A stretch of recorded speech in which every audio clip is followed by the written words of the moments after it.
Hello and welcome to the first episode of SpaceTimes. Today we're taking a deep dive into the topic of the recent disagreements between Darkstar Imperium and the Collective.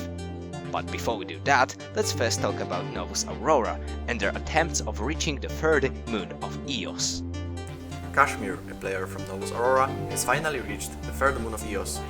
The journey took approximately 250 hours of flight and required building 6 ships with final design's maximum capacity of 111 fuel rods and 120 hours worth of propellant.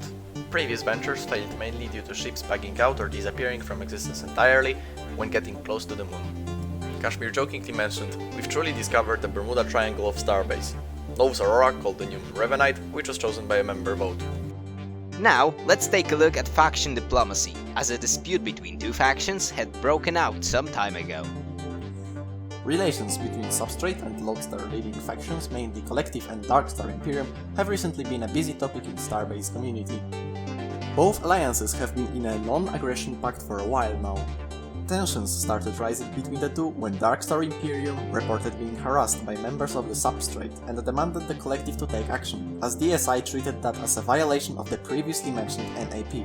Collective, on the other side, does not recognize actions outside the game to be relevant to their agreement. To resolve the conflict, Darkstar Imperium opened communications with the Substrate and both parties started negotiations. DSI believed that those actions were orchestrated by a Substrate official and threatened that if no action is taken against the so-called trolls, they will be forced to ban Substrate and Collective members from commenting on Lodestar News Network's YouTube channel and other media. Collective responded by saying that DSI are free to ban anyone who's causing them issues, and recommended that DSI makes rules for their comment section. This, however, wasn't enough to satisfy DSI, so they demanded that Substrate forms community guidelines for their members on how they can interact outside of the game on the public forum. Negotiations met a roadblock 2 days later when Substrate brought up videos which DSI produced on the LNN channel. Substrate members feel that those videos are portraying them unfairly, so their representatives requested Lodestar to take these videos down, and in exchange they would form the community guidelines mentioned previously. DSI didn't agree and stated that they are the only ones trying to uphold peace.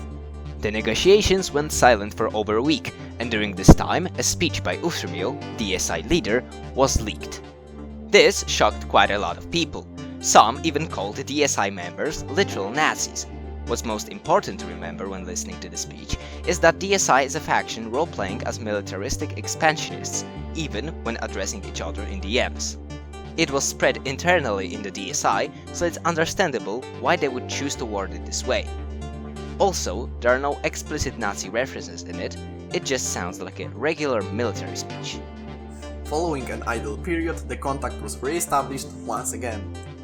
This time, DSI officials were more open to cooperate, and we've been informed by both factions that negotiations are being conducted, and both sides are looking forward to ending the dispute. And thus, we've reached the end of the first episode of SpaceTimes. If you have any information about recent Starbase events you'd like to contribute, feel free to contact us on our Discord server. The invite link will be in the description below. We would also like to thank Substrate, Lodestar, and everyone else who visited our Discord server for a warm welcome in the community and for sharing insight about the recent events. See you all in the next episode of SpaceTimes.